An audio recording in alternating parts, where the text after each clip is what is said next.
Olha só, vamos aqui subir Marcela Magalhães, falando lá do velho continente, né? Como é que tá? Tudo bem, Marcela? Olá, boa tarde aí, né? Boa noite também já, 6 horas. Então, Tudo bem, sim. eu queria dar até prosseguimento à fala, a pergunta que eu fiz para o Ricardo Coutinho. Como é que está aí o efeito Trump na Europa, hein, Marcela? Tá sacudindo o velho continente? Muito, tá sacudido bastante, depende do país, não é? Por exemplo, hoje a von der Leyen fez um pronunciamento.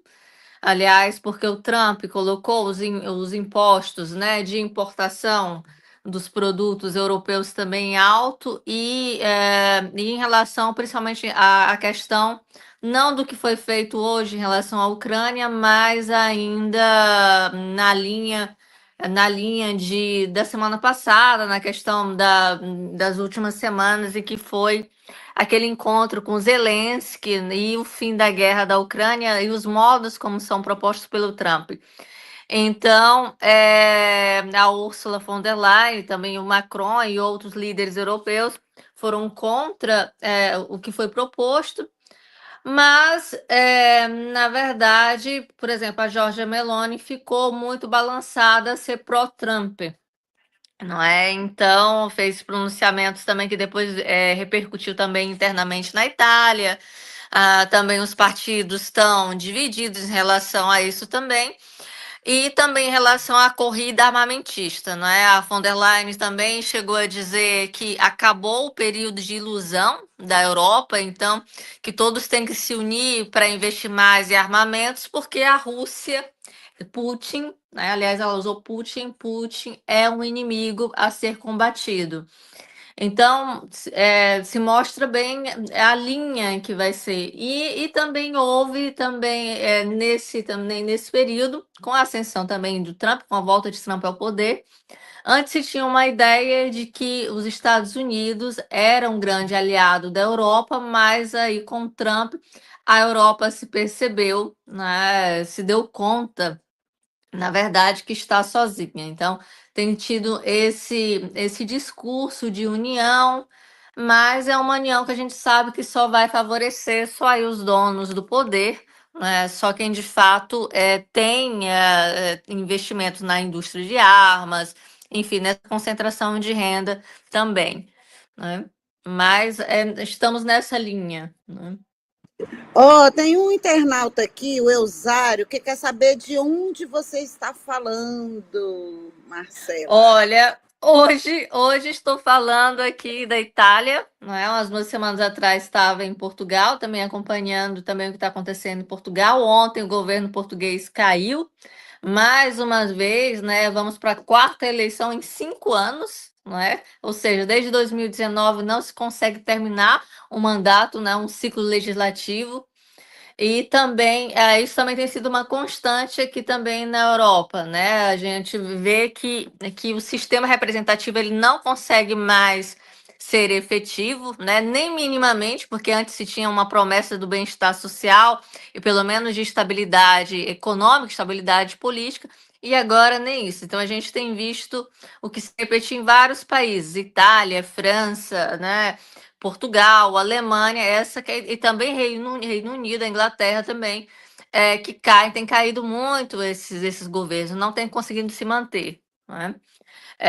Mas aí amanhã estou indo também para a Alemanha, vamos ver também como é que está um pouquinho lá a questão também política, mas por poucos dias também vou a trabalho, mas então um pouco desse espaço aqui europeu. Né?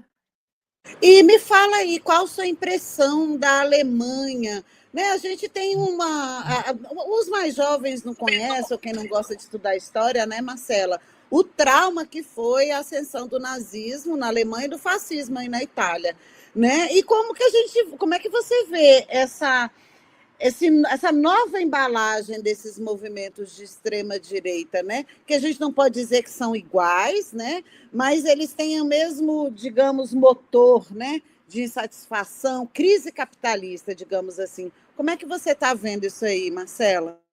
Exatamente. A gente sabe que o nazifascismo ele aí é o botão, né, de alarme, de resgate, na verdade, quando existe uma grande crise, eles retornam, né? Retornam à luz, digamos assim, porque na verdade eles nunca deixaram de existir. A diferença entre a Alemanha e Itália é que, por exemplo, a Alemanha ela sempre existiu leis, né, que proibiam publicamente, digamos assim, porque a gente sabe que sempre teve esses grupos nazi, enquanto na Itália não, né? Na Itália o fascismo nunca foi proibido. Nós temos uma lei, que é a Lei Scelba, que diz que se pode ter grupos que se podem dizer fascistas, o que não se pode dizer é que vão fazer um golpe de Estado. Então você imagina, né? É uma lei que ela é muito falha. Então, desde o final da guerra, porque também no final da guerra houve uma grande conciliação, né? A gente sabe como são as conciliações. Houve uma grande conciliação entre os partidos que eram os partidos de massa, os partidos que fizeram também a resistência, para poder se evitar inclusive uma nova Nuremberg, né? Temos uma frase do Primo Levi que é fantástica, que é não, nunca devemos esquecer que o nazismo é uma metástase do que aconteceu na Itália, do fascismo, né? Então, começou na Itália e se expandiu para a Europa.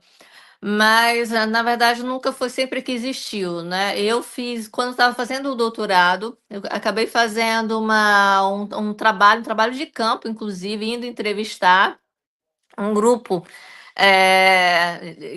declaradamente neofascista, que era a Casa Pound, né? E eles são, de fato, são neofascistas, vão nas ruas, etc. E deu para perceber já, isso foi em 2018, 2017, e já se sabia, por exemplo, que a Meloni ia conseguir, ou a Meloni ou o Salvini iam conseguir ascender, porque tinha ali toda uma organização muito bem estruturada, devo reconhecer, desses tipos de grupos, né? Que são grupos, esses grupos, na verdade, neofascistas e de extrema direita, eles estão ligados com esses grupos de direita também, né? Muitas vezes há ali uma alimentação, uma retroalimentação entre eles, não é? Porque, entre aspas, esses grupos de extrema direita fazem o trabalho sujo, né, dos grupos de direita, né? Então, mas quando acontece um grande escândalo, aí a direita consegue se apartar desses grupos, dizendo, olha, não, não fomos nós, são eles são mais radicais, nós não somos aqui assim, nós somos pela Constituição.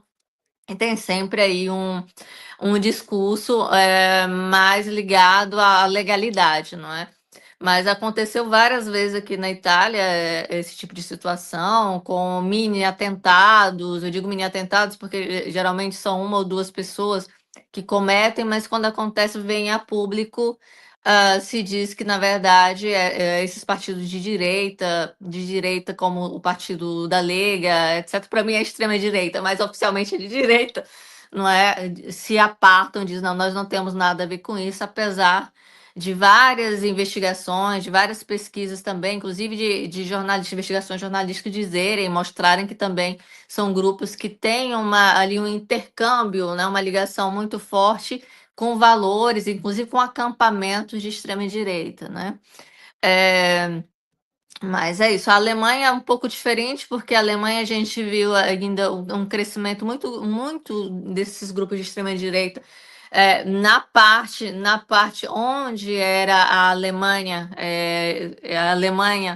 do bloco socialista, né, do ex-bloco socialista, mas isso daí se explica por conta de quando houve a queda no Muro de Berlim. Na verdade, houve uma espécie de colonização, não é, do Ocidente, da parte que era considerada, entre aspas, ocidental, na parte oriental, e deixando essas pessoas cada vez mais que estavam ali, que eram acostumadas de qualquer maneira com vários parâmetros de bem-estar social, mas foram aí vampirizadas também, ou seja, acabaram se colocando aí, ou melhor, sendo colocados em situações de exploração, etc. Algum tempo atrás, houve inclusive uma investigação de um grande jornal, inclusive alemão, mostrando exatamente como, por exemplo, essas grandes empresas que foram ocupar a parte oriental continuavam com os chefes dessas empresas eram todos do Ocidente, né? Da parte ocidental da Alemanha. Então, e todos os empregados continuavam, os empregados, as pessoas proletárias, os proletários, etc., eram do Oriente e não conseguiam, da parte oriental, e não conseguiam ascender. Não é? Então, na verdade, houve aí segundo a matéria, houve uma colonização da parte ocidental na oriental, mas sem que houvesse aí uma melhoria efetiva da vida, do custo da vida, né? Enfim, não houve essa melhoria. Então, quando há esse descontentamento da população e da população do povo, que ele não consegue ter acesso mais à moradia, à comida, a uma escola de qualidade, etc. São nesses espaços em que as pessoas se sentem desmoralizadas, se sentem com raiva também. E essas são pessoas que são cooptadas geralmente por esses grupos de extrema direita que se aproveitam, né, desse descontentamento para poder angariar votos e conseguir que essas pessoas comecem a frequentar esse tipo de movimento, e aí são nesses momentos também que cresce cada vez mais a extrema-direita. É o que a gente tem visto em outros lugares também, como em Portugal, aqui na Itália um pouco menos, mas você tem visto também, e já foi pior aqui na Itália, mas tem acontecido isso. A gente vê também, tem acontecido isso também na França, né? Na França, inclusive na parte rural, né? Isso é um dado interessante. Tem um artigo do Piketty que falou isso também no jornal francês, por causa das últimas eleições, das penúltimas eleições francesas, de que geralmente quando se faz essas investigações jornalísticas ou mesmo das universidades, se esquecia muito de ver a parte dos eleitores que habitam as zonas rurais. Né? E que nas zonas rurais, na França, mas também aqui também, isso eu posso dizer daqui da Itália, há um crescimento enorme também da extrema-direita, por conta da mudança que tem sido exigida no comportamento, também nos equipamentos dessas pessoas, por conta da crise energética, da crise climática. Então, se pede para que as máquinas elas sejam verdes, né? É o chamado Green Deal, pedem para ser verdes, para serem ecológicas, mas essas máquinas elas têm um custo elevadíssimo e que os pequenos proprietários eles não conseguem arcar com esses custos. E apesar de haver uma exigência da União Europeia, né? Agora tem sido negociado que em 2030 deveriam, por exemplo, ter uma série de condições, né, de energia, deveria ter, todas as casas deveriam ter um padrão energético A, enfim, mas as famílias não conseguem e não vão conseguir até 2030 cumprir, porque realmente é muito caro, né? Esses equipamentos são muito caros. E, obviamente, com a guerra da Ucrânia, isso piorou, né? Porque muitos da energia, muito do gás de vários países, Alemanha, França nem tanto, mas Itália, dependente da Rússia para poder suprir energeticamente as casas. Não conseguiu por quê? Porque também por conta da guerra, mas também porque não houve essa transição energética, né? Um painel solar é caríssimo, né? Um painel solar é caríssimo, né? Um carro elétrico é caríssimo. Você trocar os eletrodomésticos da casa, quer dizer, fez um cálculo que cada família europeia, pelo menos italiana, eu digo italiana, teria que gastar até 2030 70 mil euros para colocar a casa nos conformes. Num ambiente de recessão, que família vai ter isso? Quer dizer, daqui a 5 anos, ninguém tem 70 mil euros para poder cobrir essas despesas, né? Que foram impostas, né? Agora você vai. E é muito também uma questão de mercado, não é? Porque a gente sabe que tem um discurso, por exemplo, de que os carros elétricos eles são ecológicos, mas são à base de bateria de lítio que não são ecológicas, né? Então, assim, é todo um discurso aí que não cabe. Você vai trocar, por exemplo, uma caldeira de uma casa, um boiler, algo assim, e você não consegue mais consertar, porque eles dizem que não podem mais consertar porque tem que ser, são antiquados, são aparelhos antiquados, você tem que comprar um novo. Então, em vez de você pagar um conserto, digamos, de 300, 150 a 300 euros, você tem que comprar um novo de 2.000 euros, né? Qual a família que consegue, né? Muito complicado. E isso ainda em casas, ou melhor, em países onde há, de qualquer maneira, uma segurança térmica, que a gente chama, né? Segurança térmica, como o caso da Itália, onde as casas são aquecidas de qualquer maneira, não é? França, etc. Mas Portugal, muitas casas, por exemplo, não têm aquecimento. Não é? Nem sequer isso, nem sequer tem aquecimento.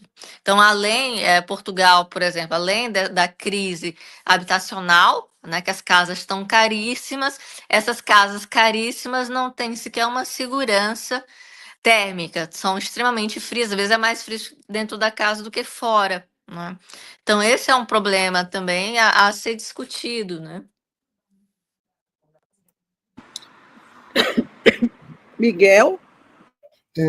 Yara, vi que você separou umas perguntas aqui para ela, né? Pode, dos internautas. Ah, sim, uns comentários. Não, aqui é de outro. Aqui só uma, na verdade. Olha, deixa eu Tá bom. trazer aqui.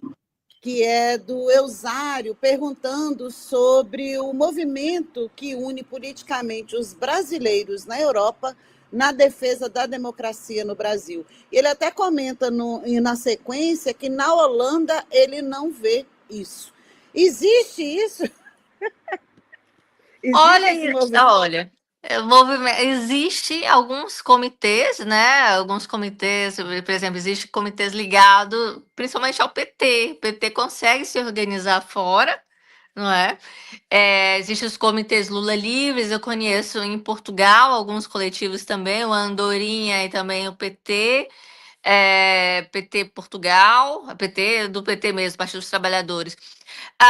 Tem também a UP, está conseguindo montar um núcleo, por exemplo, em Portugal, né, a Unidade Popular, que é fantástico, estavam formando um grupo que eu saiba, pelo menos no Porto, na cidade do Porto, mas são os únicos. Eu não vi, por exemplo, a UP ainda na Itália, também não sei dizer em relação à França, mas existem esses pequenos grupos, são pequenos grupos, mas existem.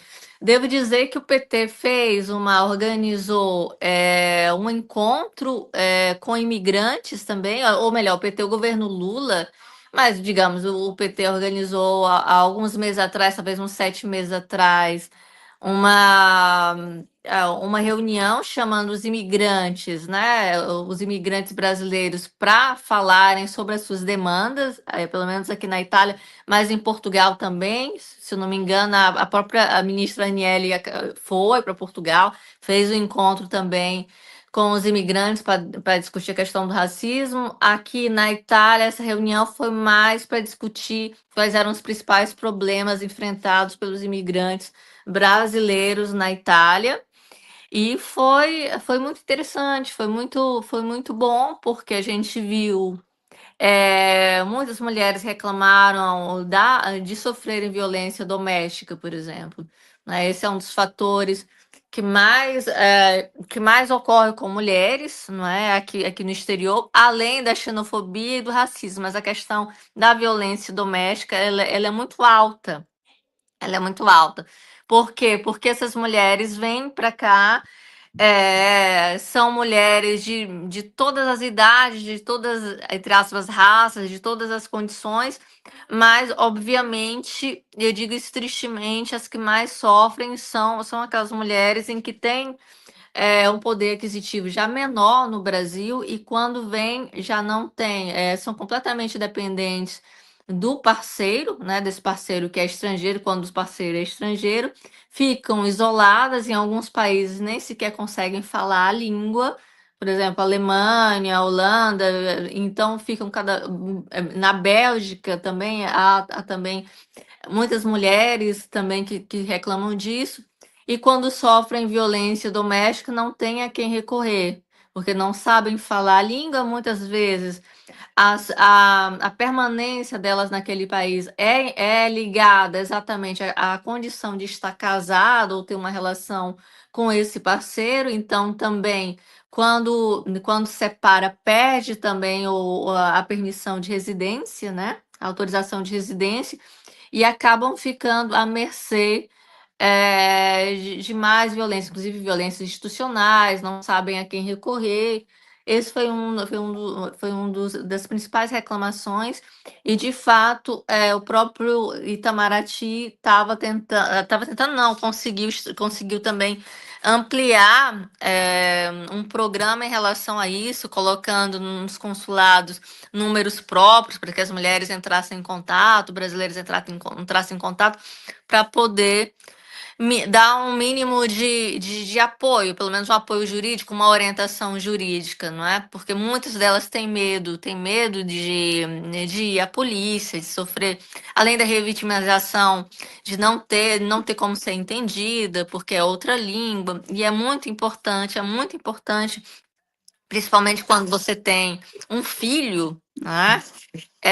Você poder ir também a uma delegacia de polícia e fazer a queixa, fazer uma denúncia de que sofreu violência doméstica, porque isso também é calculado em questões de guarda, e também em casos, por exemplo, em casos de que a mãe, eu vou colocar a mãe, geralmente são as mães, voltam para o Brasil e às vezes são acusadas de levarem as crianças sem a permissão do pai. E aí tem todo um processo que é bem desgastante, né, em relação à Convenção de Haia 28. Então, são problemas bem complexos, mas que, de fato, o Brasil tem tentado, e algumas organizações têm tentado, pelo menos minimizar, tentando com informações, dar uma assistência a essas mulheres. Também acontece com homens também, mas principalmente essas mulheres, né? Maravilha. Poxa, obrigada pelas informações, Marcela. Antes de você ir, que a gente já está com o nosso próximo convidado, deixa eu só trazer aqui alguns elogios, olha, para você. O Giovanni Monteiro falando que você é ótima, a Andréia dizendo que você deu uma aula, parabéns, e o Pertinente One agradecendo você mostrar o trabalho de base aí que o PT e a UP estão fazendo aí no velho continente. Muito obrigada, Marcela, sempre bom recebê-la. Eu que agradeço. Volte sempre, viu?